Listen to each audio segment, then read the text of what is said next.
Kia ora koutou. Welcome to another episode of South Pacific Muscle. Mike and Nate here as usual, and our guest today, Jordan Earl from Jordan Earl Fitness. So welcome on board, Jordan. Thanks for having me. It's fucking our pleasure, brother. Hey, look, I'm not sure how much our viewers know about you. I've certainly been lucky enough to see you on stage a handful of times, and I do know a bit about your background, and I know some of your achievements. But what I thought I might do is, get you to sort of explain your early sporting background, and looking at the ink that you're sporting on your shoulder, I've got a feeling I know a bit more than what you've actually told me. Looks like you've got a bit of a background there in football. Also, how you got into training at what age and leading up to your first competition, and then just talking us through a couple of your competitions, including, of course, your most recent, which was a fantastic outing in the NZIFBB in the Classic Division, as well as, I know, and many may not know, you're a former Mr. New Zealand with NZIFBB back in 2018 from memory. So I'll hand over to you, Jordan, and just give us a bit of a background and a bit about your bodybuilding history. Cool, man. So, yeah, sports has always been my favorite thing. Like, even now, it's my favorite thing. Growing up, I always played football. I played softball as well, but football was always my sport. I took it really serious, even when I was young. 15 onwards, I started playing rep teams and all that kind of stuff, 17, 18. And then I kind of got into, I always wanted to look a certain way. Actually, my goal physique back in my day was Cristiano Ronaldo. So I went to my first nutritionist's house with the photo of him, and I said, I just want to look like this. This is what I want to look like. This is what I was playing football. And it just got addictive. Like I started caring more about going to the gym than I would going to training. And it kind of made me, to be honest, I got to the point with football where I was making these teams, but I wasn't enjoying it. There was almost too much pressure. I was playing men's first team football at like 16, 17, and the Division 1 kind of thing, and the pressure on your shoulders as a goalkeeper was like astronomical, and it was to the point where I felt sick before playing, and I just stopped. I loved the game, but I just stopped enjoying it, and I loved going to the gym. And the nutritionist that I saw back then, she gave me a Jay Cutler DVD. And I watched it. It was called Rip to Shreds, and I just like, oh my god, like this is cool. And I just got into it, and the more progress I made, the more I loved it. And then I was like, my mate at the gym was like, you should do a show. I was like, okay, whatever. And I did my first ever show was the 2011 NZIFBB Pan Pacifics. And it was only me and one show, bro. That's a really good show to walk into on your first show. Yeah. I remember I walked in and I saw like Joe Stewart, Mark Reed, and I was just like, what is this? Yeah, like, because Joe competed at that show. Her and Naira, and heaps of the legends. The guy that was in my class in the teens, he beat me. He's a client now, which is cool. We trained together. He hasn't competed since. He's going to compete this year. He's going to look really, really good. He's the guy on your Instagram that you're standing next to in one of the photos, isn't it? Yeah. So he's put on he was like 108 kilo there. He's about 120 now, and he's not much fatter. So he's got really good genetics. He's really tall, but he's got really good genetics. But anyway, I did that show, and then I did a whole bunch of other ones in between. I think my next show after that was, I was working at Muscle and Fitness because when I did my NABA show, I never knew what federations were. I just did the show because it was in Auckland, and someone said you should do that one. Yeah. So then I started working at Muscle and Fitness, which Mo owned, the gym Mo owned. Yeah. And, so obviously working for Mo, I was like, well, do Mo's show. So we did the Auckland Champs, the NZIFBB Auckland Champs in 2013. I can't remember the guy's name who won the overall at that show. I was there because I met your mum out the front. No, that was the pro out. That was the pro in 2015. I remember that show. Oh, yeah. Really good, that show. Yeah. I remember you just morphed at the end. Yeah. That was my third show, I think. And then after that, I took a bit of time off. I came back, and then I switched to NABA WFF. I did a show in 2016, did the Nationals. And then the year after that was when I won, 2018 was when I won the Miss New Zealand for NABA WFF, which was a huge show for me because that year had some real like tough things happen. And it was kind of like, I don't want to get too much into it, but it was kind of like written in the stars almost. Like it was like a drive, you know, like for me, I don't know, I used it as like a, you know, this isn't going to break me. Yep. It was nothing to do with myself or anything. It was things around me that I couldn't control. And that was awesome. That was like the hardest prep I'd ever done. It was so hard. It was so tough. I just kind of just pushed because, going back, prior to that show, I forgot about this. I actually went back to playing football. That's right. That show, at the start of that year, I was playing football again. And I played like maybe 4 months. And I intentionally lost weight. So I just wanted to lose muscle, lose anything I could so I could run. So I got down to about 104 kilo. And then I got over it and I was like, I'm going to do a show. So I started my prep at 104 kilo, like terrible, atrocious. And then I kind of just competed at that weight later in the year and it just all happened. And then, my most recent one was last year, which was a really interesting year. It was a very interesting year. Again, a lot of things going on. And wanted to kind of make the most out of the year. Make the most out of the year. Obviously, it was the COVID stuff. There was a whole lot of other things as well. Did you get caught out with COVID in terms of prepping for a show and then the show being moved, or were you? No. So I was always going to compete at the end of the year. Yeah.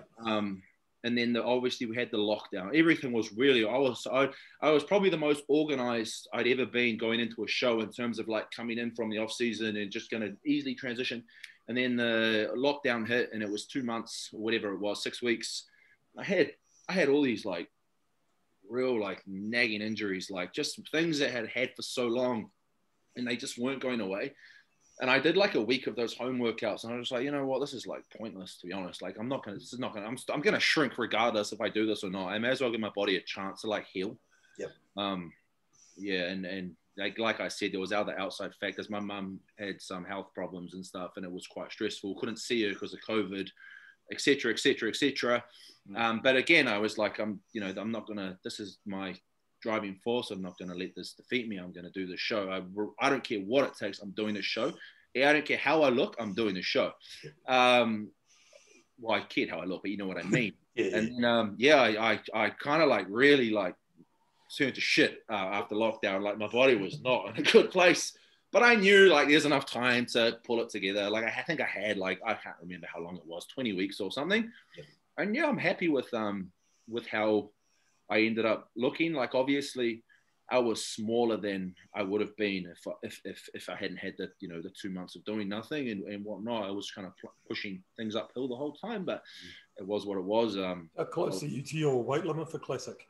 So I'm allowed to be 109, and at the Waikato show I was 108, and then 2 weeks later at Nationals I was 101. So I lost 7 kilo. I killed myself, man. That was hard. I had to. I did what I had to do.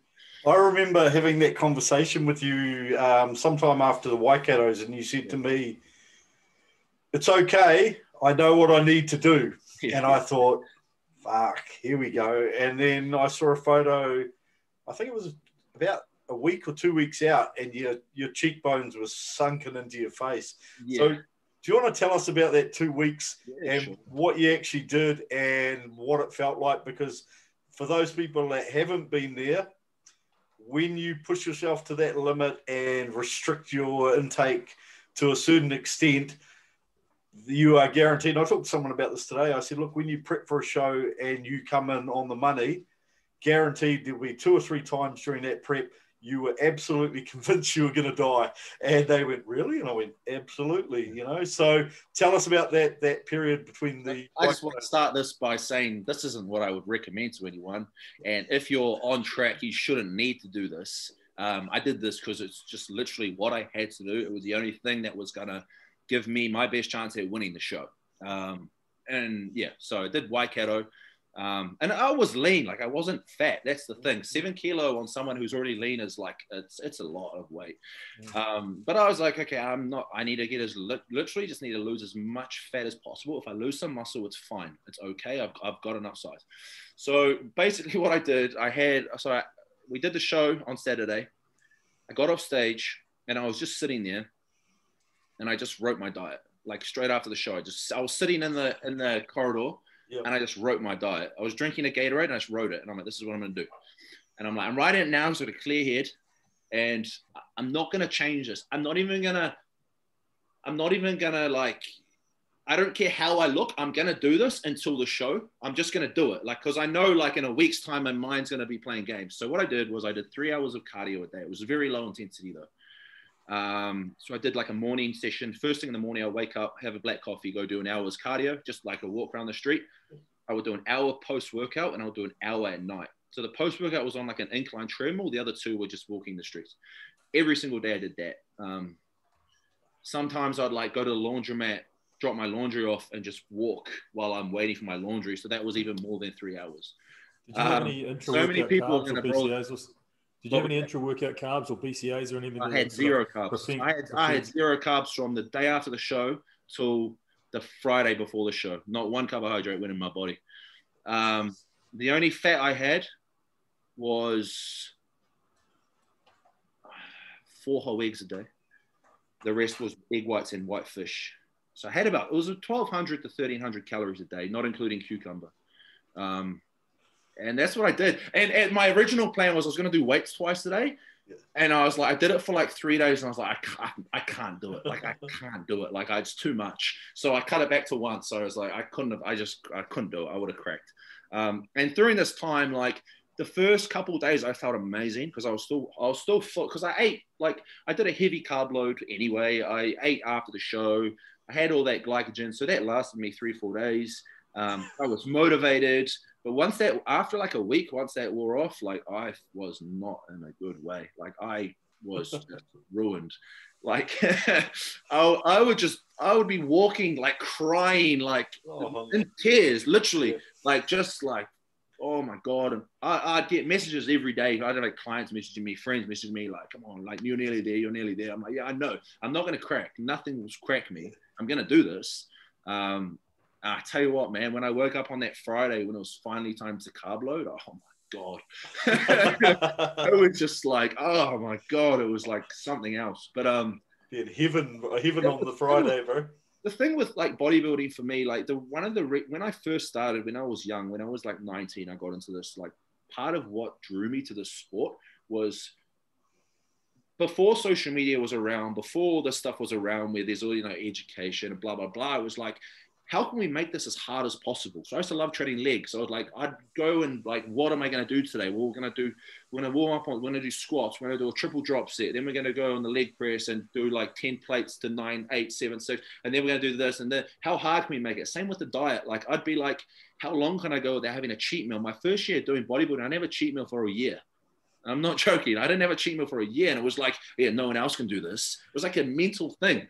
I wasn't educated. I didn't know about what's right, what's wrong. I just enjoyed doing hard stuff. Yeah. When I did my first prep with my first nutritionist, I'd be like, what more can we do? What more can we do? It should be like, calm down. It's your first show. Like, you got to enjoy it. I'm like, I'm not going to enjoy it if it's not hard. I want it to be hard. That's why I want to do this. Part of me, I'll never do a diet like that again. I won't need to because I never want to. Like, obviously it's not the way to do it. It's just what I thought at the time was necessary to look how I needed to look. And it was like, there was no other way I was going to drop that much in that amount. I had 2 weeks, it wasn't even 2 weeks. It was like 12 days to change as much as possible. So I was like, well, suck it up, just get it done. That attitude of what else can I do? What can I do more? How can I make myself better is the attitude that bodybuilders need. How many people go to the gym or, clients or whatever decide to prep, well, can I still get in shape and get away with not doing that? Or, what can I get away with not doing and still get in shape? So they want the end result. They don't want to do the work to get there. So the best clients I've ever had have been ones that go, well, is there anything else I could be doing? And they're always wanting to do more. But sometimes it could be Like, it's not, most of the time it's a good thing, but it can be times where it's like, it's not necessary. You've actually just got to pull someone back or pull myself back or whatever, because it's like doing more is sometimes not. So do you use anyone to kind of counter that tendency to do too much, to go too hard? Because a lot of really successful bodybuilders, you know, the ones that have got that attitude like yourself, have said later on in their careers, I wish I'd had to listen to a coach that had pulled me back a bit, or when mentally I was striving too hard to my detriment. So do you have anyone that you work with, or even someone that you use as a sounding board, just to check your, you know, your natural tendency to go balls to the wall, and sometimes, you know, it might not be in your best interest? Yeah, so one of my best mates, Harry Bickers, for the last probably, he first helped me, he prepped me fully for the 2013, the second show I did. He did the prep, he just told me what to do, I did it. And ever since then, it was kind of like, just go back and forth with him. So when I make changes, I'll be like, hey man, I want to do this, what do you think? And it's usually, yeah, but sometimes he'll say, no. And other times he'll go, yeah, it's time to put the foot down a bit. So that's who I go back and forth with. If I didn't have that, I would go mental. Like, I would go crazy, because when you're prepping someone, it's a whole different thing to prepping yourself. When you're trying to prep yourself, your mind's you just overthink everything. So yeah, that's who's helped me. Since nationals, I actually I signed up with a guy from the States who's doing everything for me. It's been the first time, since I was about 19, where I've actually had someone write me my diet, write me my training program, just tell me what to do. I've got zero input. I don't want any input. I don't want to know how much protein on, how much, I don't know. I'm not going to count it. I don't want to know. I just want to know what to eat, and I want to do it. I don't want to think about it. But it's been really cool. It was really hard to get my head around at the start, because it's just, you know, it's been so long where I've at least had input, or like, you know, written the plan myself and, you know, showing Harry and whatnot. But it was one I want to take things to the next step this year. I really do. And I know in order to do that, a big thing I needed to do was to be perfect from, you know how I told you after Waikato, I wrote my plan? Well, the same thing. After Nationals, I knew what needs to happen from the day after Nationals to Nationals this year. Yep. And I know that if I'm doing my own thing, I'm going to be too lenient on myself. I'm going to give myself too much slack. Even if I don't, I feel like if you're fully accountable to somebody, you're going to put in more effort. You're going to have times where, you know, I'll just have burgers for my last meal. It's fine. It's all good. Well, I won't, because I'll get told off. You know what I mean? It's really hard. Like, I really enjoy, the thing I enjoy about having a coach is the accountability. And it's not that I wouldn't be accountable to myself anyway, because I'm kind of like that. But I like the fact that I kind of have a sense of, I don't want to let you down. I'm going to be the best fucking client you ever had, and I'll do everything perfectly, and your job's going to be a fucking breeze. So I think sometimes for, you know, really dedicated athletes that have got a lot of knowledge, sometimes it's a case of going, let's outsource that shit, and then I don't have to think about it. I can just go in and do the job I need to do. And another thing is, like, anyone who thinks they know everything is an idiot, because if you start thinking you know everything, you're just going to limit yourself. And there's so much, especially in New Zealand, like the experience in New Zealand in terms of bodybuilding is nothing compared to in other countries. You know, you go to somewhere like America, and there's just all the top coaches are, most of them anyway, are in America.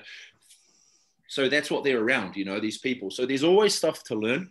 I'm not saying just America, but I'm just trying to use that as an example. There's always stuff to learn. And if I can learn even one thing, it's going to make me better as a bodybuilder, or more importantly, it's going to make me a better coach. Absolutely. Which is more what as I've progressed, that's become what I'm more passionate about over myself. But I kind of use myself as that's how I learn the majority of my things, is from doing it myself. And then once I've got the hang of it, then I'll pass it on, you know, and try someone else. But yeah, you can learn from other people. But I think the thing with bodybuilding, people's egos get in their way. And I feel like it really stops people from achieving what they can.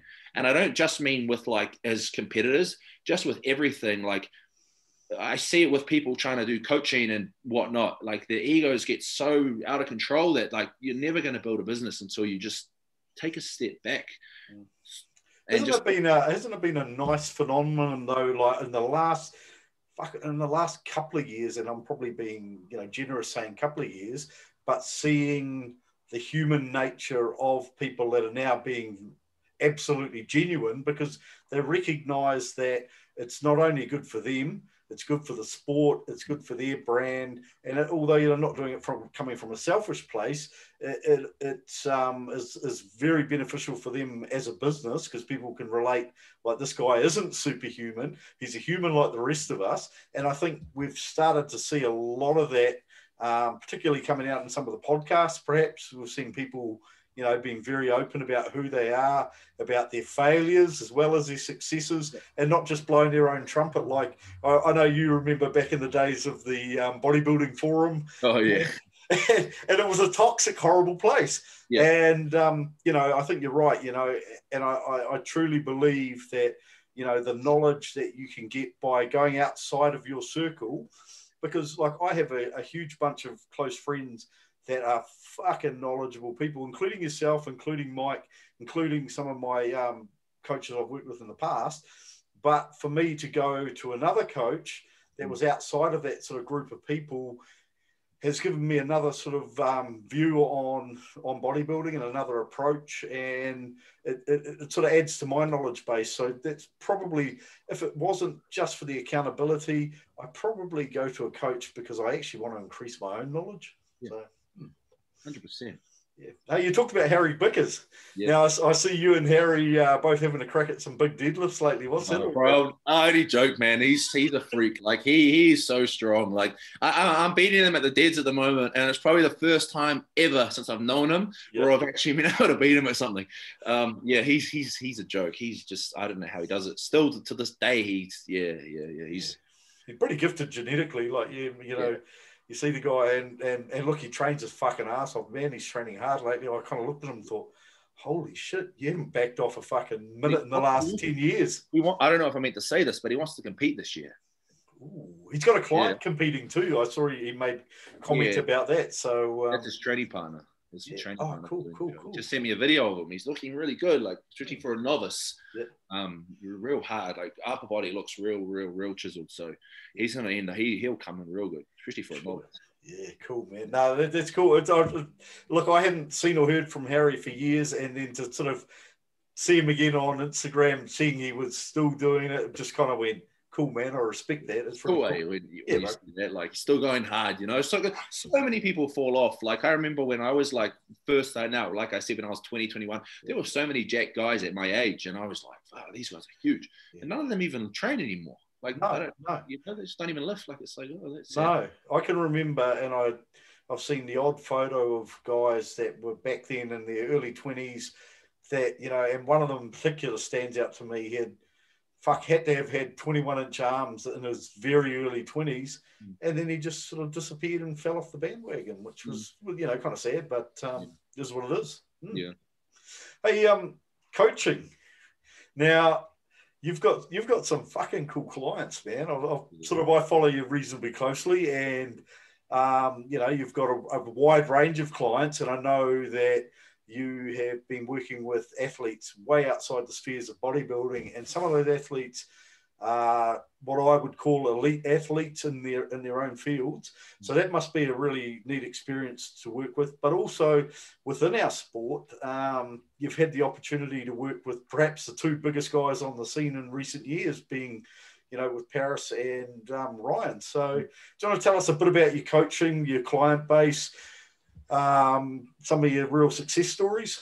Yeah, so I just did a count of my, every now and then, every few months, I'll count my client base just to see trends, like sometimes it goes down, it goes up. So I've got 70 at the moment, which is pretty cool. And I mean, half of them are probably lifestyle. Yep. and the other half a mixture of either bodybuilders or athletes in various sports. I've been lucky to be able to work with, I would say, the top athletes in their chosen sports in New Zealand, outside of bodybuilding. I'm talking boxing and a lot of fighting sports, golf, sprinting, all that kind of stuff, just nutrition. And yeah, that's been awesome. Like, you know, you talk about getting someone lean for a bodybuilding show, but then you got it, you know, you think about I'll tell you a story. There was a guy, it was 2000 and I thought it was last year. It must have been the year before because COVID was last year. Anyway, he rings me up and he got my number from my massage guy.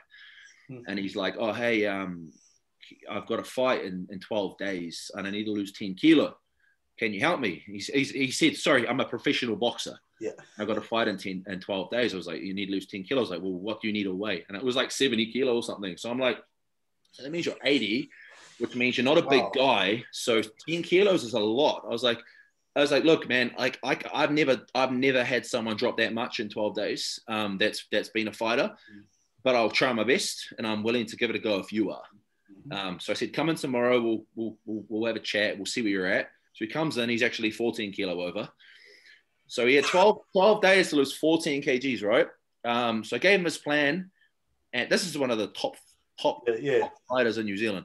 So he gave him his plan. And I was like, man, like, good luck. His coach rings me the next day and he's like, hey, did he tell you like what this fight's for? I was like, yeah, some bout. He's like, yeah, it's a bout. So he's fighting in the Gold Coast. So that's another thing. He also had to fly after losing that weight. Anyway, I was fighting in the Gold Coast. He gets 10 grand if he wins. This is a guy who works a labor job, long hours. Like boxing is his future or his hope, you know. So he gets 10 grand if he loses, and if he doesn't make weight, he gets fined 5 grand, which he doesn't have. So I'm like, oh, he didn't tell me that. Yeah. Anyway, he made weight. He dropped it off really well, and then it kind of slowed down. And I think he might have been cheating a little bit because I mean these guys are training twice a day, working all day, and their training sessions are really hard. So making sure they have at least some energy to train, but then not so much that they're not going to drop weight. And I mean they're dropping lots of weight. And you can only expect so much from a dehydration, especially before a fight. You don't really want to pull too much water because it can cause too many problems which you can't come back from, especially at that level. And I was just with those guys, Jordan, you have got another variable that we don't factor in with bodybuilding so much, in that, you know, there's the weight loss, but there's also the performance aspect. And, you know, that's the thing. Like, they've got to be able to perform. They've got to be able to train. The good thing about the boxers, though, in New Zealand is you get like a 24-hour weight cut. So if they're fighting here, it's easy because I can pull as much water as I want. I've got 24 hours to get them back to normal. Yep. But he was going to the Gold Coast. I was like, he's going to retain water when he flies, which he did. But long story short, he ended up knocking the guy out in like the 6th round. It was meant to be a 12-round fight, and I knew like if it goes 12 rounds, he's done. Like he's not going to last. But he's just too good. He's just so genetically good. But yeah, I've had lots of stuff like that. I mean, I work with Junior Far, which is really cool. Just being a part of the process for some of these guys at that level. I mean, I love working with people of all levels and helping people achieve their goals. But when you're working with someone at that level, it is kind of like an eye opener, and you're kind of like, shit, this is awesome. Like a lot of people don't get this opportunity. Hey, have you got tickets to the Far Parker fight? Yeah, well, he's gonna get me some. Choice, cool, bro. Yeah.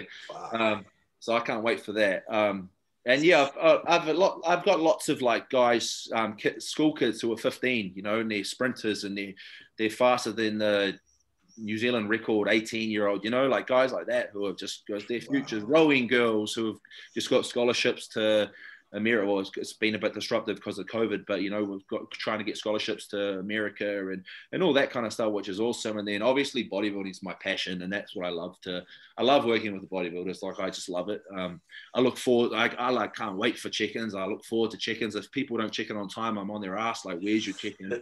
Where's your check-in? Sort your shit out. It's not hard to send a photo. Come on. But I love it. Yeah, and working with getting the opportunity to kind of work with.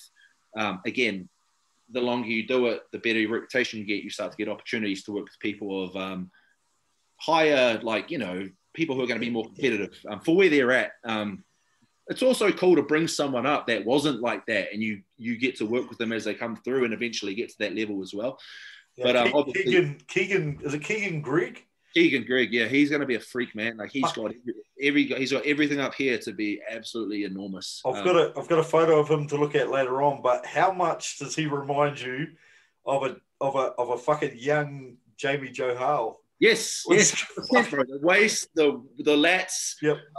Everything, and he trained because I let him train with me, so we train together sometimes, and he's like determined not to take weights off the bar, and I'm like, take weights off the bar, but he goes hard, like he goes hard, and that's like to me, like I've helped a lot of young guys, like a lot of young guys. I've gone out of my way for a lot of young guys, bent over backwards for them, done way more than I'm meant to, and a lot of the time they're not.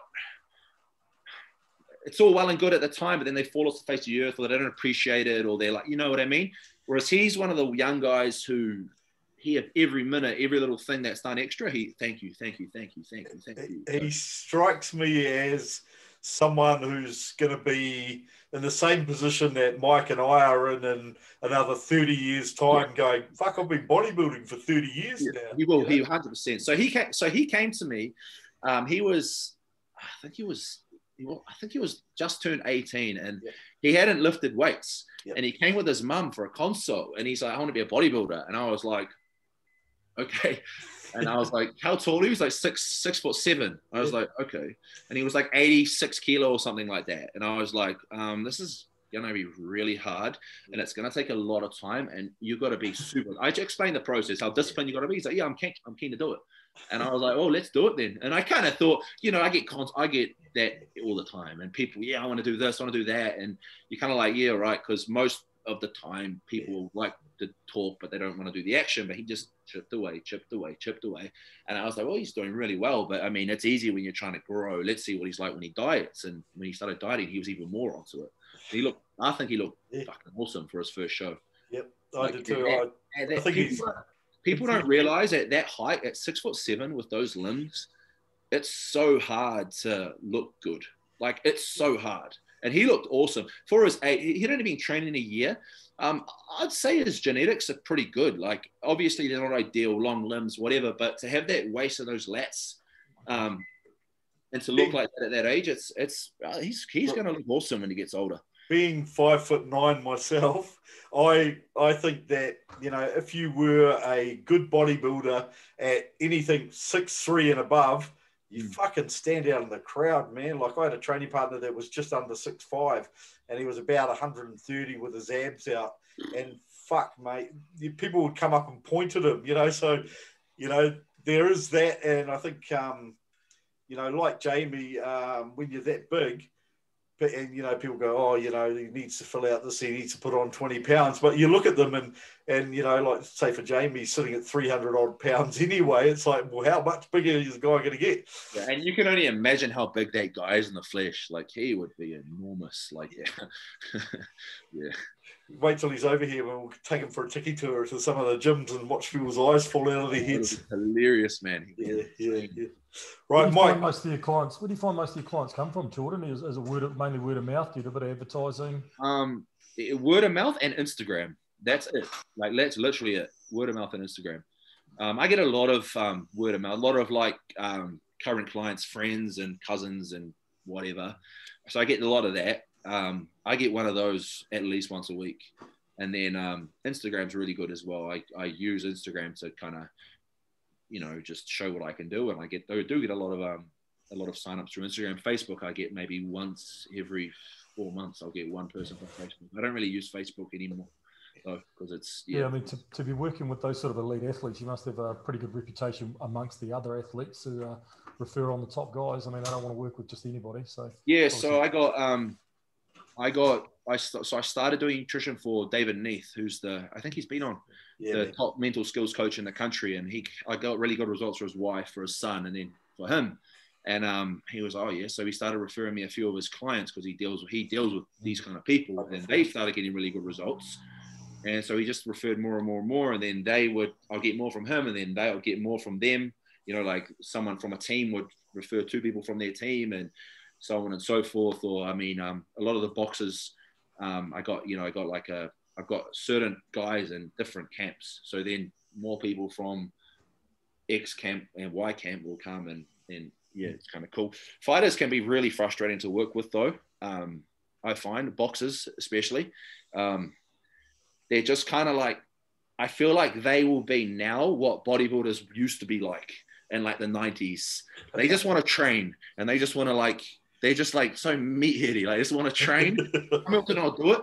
But like, you go on their Instagram, it's like, dude, you're a professional fighter. You're like, you haven't lost a fight in like 20 fights. You knocked out your last 6 opponents. And where's this on your Instagram? Like, promote yourself. Like, they just don't care. They just don't care about that. All they care about is like their career in terms of like being a good fighter. It's kind of cool, to be honest. Yeah, it's like about it. It's probably like some of the, I guess there's a couple of bodybuilders I can think of internationally in the pro ranks that have got pretty much zero or really poor social media, but their whole focus is just competition, and I'm a competition bodybuilder and all the rest of it. And they've kind of, there's that other aspect, I guess, the business side of it and the endorsement side of it that they're potentially missing out on. Yeah, well, I mean, you've got to, being good at any sport costs money, especially bodybuilding. So if you can use it to your advantage to kind of make money from it, why wouldn't you? You know, I think it's like, me and Mike make fucking millions. with our 160 subscribers or whatever we've got. Yeah. YouTube is sending the checks. Hey, that's 160. Hey, I want to ask you a little bit about your training, but I've been told that my quick fire questions are really boring and I need some new ones. Thanks very much, Amber. I'll take that on board. So listen, it sounds to me like your mentality is very Dorian Yates-esque, but did you model your training style on anybody in particular? Any pro athlete? No one in particular. I just kind of, I mean, there's a lot of people. I'm not like I wouldn't say I'm like low volume. I'm definitely not high volume. I kind of like, how I would generally program someone is just to do one really, really, really hard set from each movement. Sometimes there's really hard set and a back off set. And there's a lot of people doing that now.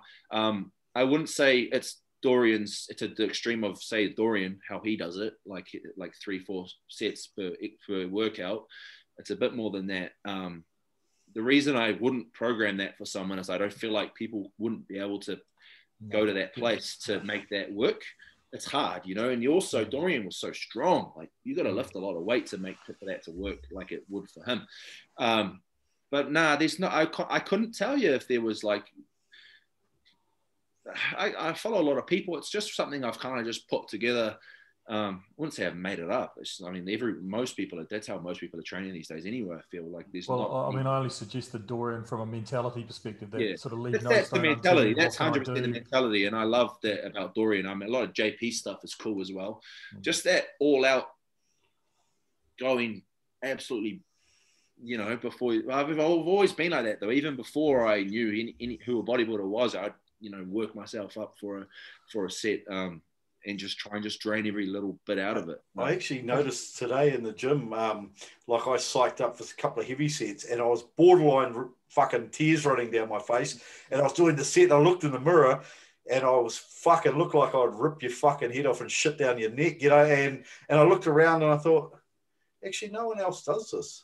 And, you know, and then I looked at kind of the physiques in the gym and went, well, you know, maybe that ability to get yourself to push till you've got absolutely nothing left is something that I don't know if you learn that from your idols or it's something you have in yourself naturally, because I don't think I ever was I guess I've got quite an aggressive personality when I want to be, but I'm not like an angry kind of a fire up sort of thing. But when it comes to a set, you know, the fucking fire could rip through the place. I don't give a fuck. I'm finishing that set and I'm hitting the best number I've ever hit and nothing else matters. And I don't know.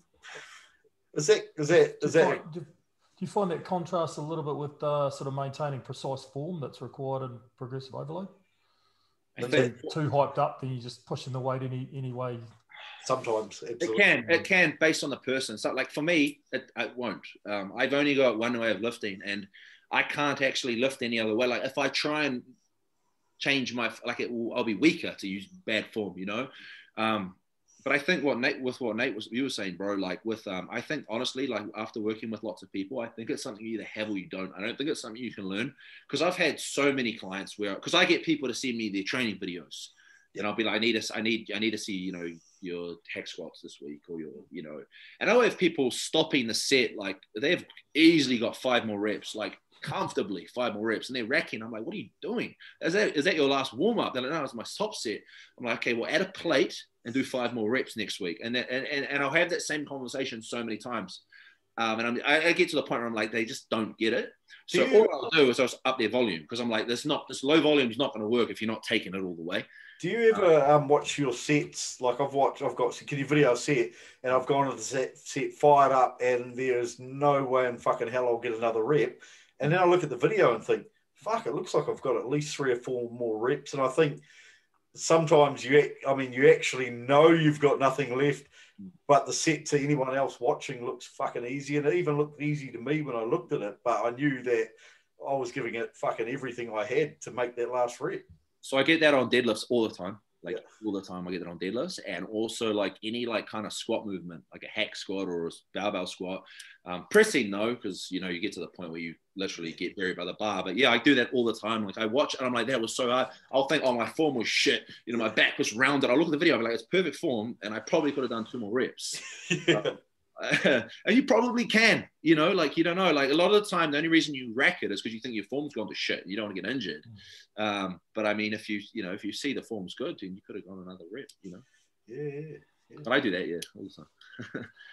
So your general training philosophy, has it evolved over the years? Yeah. I mean, obviously with you know, greater information and more experience, but I mean, do you find that it was more beneficial to be training the way you train now? Or is it just a stage of your training thing that means it needs to adapt? So when I first started, I just did so much volume, like ridiculous amounts. Like I would just be in the gym for 2 hours, 3 hours, and just lifting. And what I found was I always had really good legs. Like my legs got really big, and like relatively speaking for where I was at, but my upper body was tiny. I had decent arms and big legs and nothing else. And it wasn't until I kind of pulled things back and learned to like, okay, quality over quantity. Because like my thing, like once I get to a point in the workout where I'm mentally gone, it's done. The workout's finished. I'm finished training. I'm not going to just do sets just because I think, oh, I need to do this or that. Like I don't want to go 50%, you know, I need to go 100%. But it wasn't till I started thinking like that things started progressing. But now I feel like I'm at a point where I probably could go back to higher volume and probably get good results. But because I'm more in tune with my body, I can engage muscles now. I can, you know, when you start training, you don't know how to engage your lats or your chest, or you're just lifting the weight. You're just doing a lat pull down with as much weight as possible, swinging like an idiot. If you had to do it again as a beginner, yeah, you think that high volume sort of ingrained those movement patterns that you need? 100%. I would high volume. Done it the same 100%. way. I just would have lifted really slowly. So the only difference I would have done, I still would have done 20 odd sets in a workout. I just would have gone really slow and practiced engage and learning how to engage a muscle, because I was doing 20 to 30 sets of just moving the weight, which is not going to do much for someone who's got no muscle and not great genetics. So, yeah. Right. Hey, I'm just going to pull up a couple of things on the screen here. Jordan's website, so jordanearlfitness.com. Had a quick squizzy at it before. I love that photo. That is a great photo. That's an old one. I need to change it. Yeah. No, that's goodie though. That was the was that your title? You won that was 2018. Yeah, I reckon it's cool. And you've kind of got a signature pose. It's a side-on pose as well, eh? Yeah. Just the bicep peak. I like the bicep peak. So you got a goodie. So that's his website, guys. If you want to see it, jordanearlfitness.com, and you can sign up and find all the details on there, testimonials and all that kind of thing. So that is there. Jordan's Insta page there. So as he said, a lot of people, you know, contact him through Insta. So that's probably the easiest way if you're wanting to get in touch. I saw the I Transform people, and straight away, me being a fuckwit, I thought, fuck, you put me on Mint and give me no ADEX and I'll fucking grow breasts and transform. So did a lot of transformations. Must be really satisfying to see particularly new athletes and that actually change and go, hey, wow, that person actually looks like they're fucking trained now, you know, and taking someone from that newbie kind of, you know, maybe a little bit of muscle in the biceps and maybe a bit of a chest to actually looking like a bodybuilder must be a cool experience.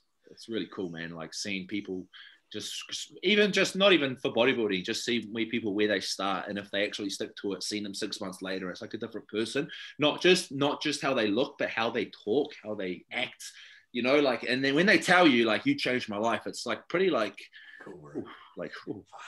That's the high level shit, man. Like, I think, you know, a lot of people think, I want to be an online coach. I want to fucking be a PT or whatever it might be. And, you know, because I can make a lot of money. And look, I mean, we do need to create income to support our own endeavors and our families and all that type of thing. But the satisfaction must really come from that high level thing where someone says to you, fuck, bro, you changed my world. I'm more confident. You know, like, and you know, you see people, the way they carry themselves, you know, and to actually be, I guess, the person that assisted that person to make that journey, fuck, must be hugely rewarding. Oh, it's awesome. Like prior to last year, I was doing a lot of in-person stuff. And like, I would obviously I'd see the clients every like 2 or so weeks, and just the way that like even walk into your office, it would change each time. And it's like, you'd take a guy who was just had no confidence. He wouldn't even look at you when he's talking to you, to like 6 months later, he's joking, he's laughing, he's telling you how much you've helped him, how he's got this new job, how he's got a girlfriend now. And like, just like, oh, it's just cool. Cause like, you know, these people sometimes I like, for me, like the gym is like so important. And for a lot of people that haven't experienced it, they've got all these problems. They're depressed. They're this, they're that. They start training. They start eating right, and like their life just improves. Like their lives just get better. Do you see the same thing with because I know I've seen it with guys when they, you know, and they just carry themselves with more confidence and all the rest of it, and it's I guess it's well-being and you know they see their achievements and that builds them up. Do you see the same thing with women? Because I've never really worked with a lot of women. Yeah, same with both. I think the guys are just more vocal about it.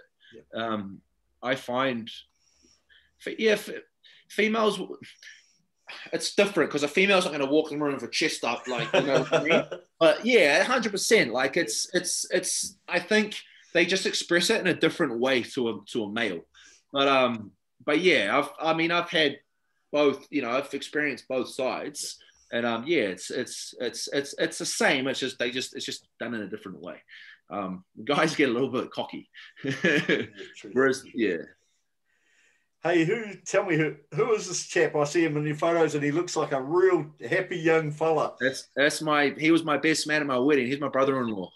Cool, man. I've seen some cool photos. You guys do some cool shit. Yeah. He's so funny, cool. Man. Yeah, man. Fuck, you've definitely made most of the off season with that arm there, Jordan. Yeah, we're 3 months in, so we got 9 months to go. Holy shit. So, cool. Fuck, she's going to be a big off season. Right. I pulled a couple of photos. That's a great photo. Who took that photo, by the way? My client, Jordan Federici. He's so good at that kind of stuff. He does videography and photography. Yeah. So we did a little, he competed in nationals, men's physique in Waikato. Yeah. So we did a bit of a contra. I'll prep you. We do some photo shoots and we'll do some videos and whatnot. And, you know, cool. Wow. Yeah, we've worked together on and off since 2015. So we know each other really well. Fuck yeah, that's a grouse photo, bro. I just love the reflection in the water. It's awesome. Yeah, so that was all him. He was just like, yeah, I've got your reflection. I was like, okay, bro. But, you know, like, I think that, to me, really cements the fact that, you know, changing to classic physique was really a good decision on your behalf, because fuck how classic that photo. Yeah. I like it. So does Jordan do freelance work and stuff for people? Yeah. He does whatever. If anyone wants a photo shoot or a video, just message Jordan Federici on Instagram and he'll look after you. Man. Yeah, because I think is another one of that series as well. That's your pose, eh? It's your signature pose, isn't it? Yeah. We transitioned into that one. Yeah. Fuck yeah, you got a good peak on that bicep, and that I don't even know what the fuck it is. It's like your tricep kind of brachialis sort of through here. That popped out a mile on stage, you know. I could see it from, and I was like, oh, fuck, you know. And so, like, you know, as soon as I saw that, I thought, fuck, you made some fucking gains since I've seen you. So, yeah, that was cool, man. It was actually a really good show too. It was the best show I've been involved in terms of how it was run and everything. It was awesome. It was a real feel good show too, because everyone had kind of come out of a pretty hard time, you know, and people were there. And sort of, I guess, celebrating. Even backstage, everyone was like everyone was happy. You know, like sometimes you're backstage and everyone's, you know, you're walking around like it's a fight. Like everyone, it's like, dude, we're bodybuilders. We're not MMA fighters. But it was cool. Like, it was a really good show to be a part of. Yeah, it was a great show. Oh, here we go. What do you reckon, Mike? Do you see yourself in a pair of those trunks, or are you sticking with the originals? I'd probably need something to cover a little bit more than those. Body ones or something. I need board shorts. No, you got some good photos there. And here's one of your clients, Keegan. There he is. Fuck, that, I swear, man, like, you know, if we could stack on another 30 kilos on him, we've got ourselves a giant in New Zealand. I mean, he's only 19 in that photo after a year of training. So he's got, like, you can't really tell in the photos, but it's like, for example, like his quads, like he's got really good separation for someone, like he doesn't have that much muscle on his legs, but they're separated. So imagine when he's got another 10 kilo of muscle on his quad and hamstrings, like it was just all nutty. He's got pretty freaky little biceps too, man. They've got a crazy peak on them. Yeah. He reminds me of Jamie. It's again with a small head as well, like Sergio Oliva, and it creates an even bigger illusion with the shoulder width. And the high lats, I see the same thing. It reminds you of Jamie. He loves Jamie. He bought his t-shirts, I think, pizza gains or whatever they are. Oh, did you get one? Oh, cool. Yeah. Good shit. Right, sorry, Mike. I kind of cut you off a bit there. I know you got a few more questions. That's all right, man. We would have gone on all night, eh? Yeah, absolutely. I guess if you had to give one piece of advice to someone either getting into the sport or someone that was new to the sport in terms of training, one piece of advice in terms of nutrition, what would be your key messages there? I would say don't overcomplicate it. Learn the basics. Understand that training and nutrition is what's going to get you your results. And that would be my main advice. You know, I'll just say try and find a good coach with a good reputation, because the sooner you get a good coach, the sooner you're going to start progressing. If you try and work things out on your own, you're just going to waste 3, 4, 5 years. But make sure they've got a good reputation, and make sure that they're not someone who's only going to care about their top people. So if you're a beginner and you go hire someone from America who's working with Olympians, they're not going to give you what you need. You need someone who's going to grab you and teach you the importance of what I just said. So yeah, nutrition and training is what's important. And I think that's an important message for a lot of people, not just beginners. Because like I said, this is a little bit off topic, but I feel like it needs to be said. I get inquiries every week from guys in their early 20s, probably between 19 and 25, and they inquire and they want to sign up. And sometimes I start up and I refund them that week, because I'll send them their plan and they'll be like, well, where's the cycle? And I'm like, there's no cycle. Like, you don't even look like you train. There's no cycle. And they'll want a refund. Or honestly, they want a refund, or they'll be like, oh, well, I don't want to do it then. I'm like, well, that's fine. I'm not going to support that. Yeah. And it's guys who haven't even been lifting for 6 months, you know? So just be patient. Like, this doesn't just happen. Like, it takes time to.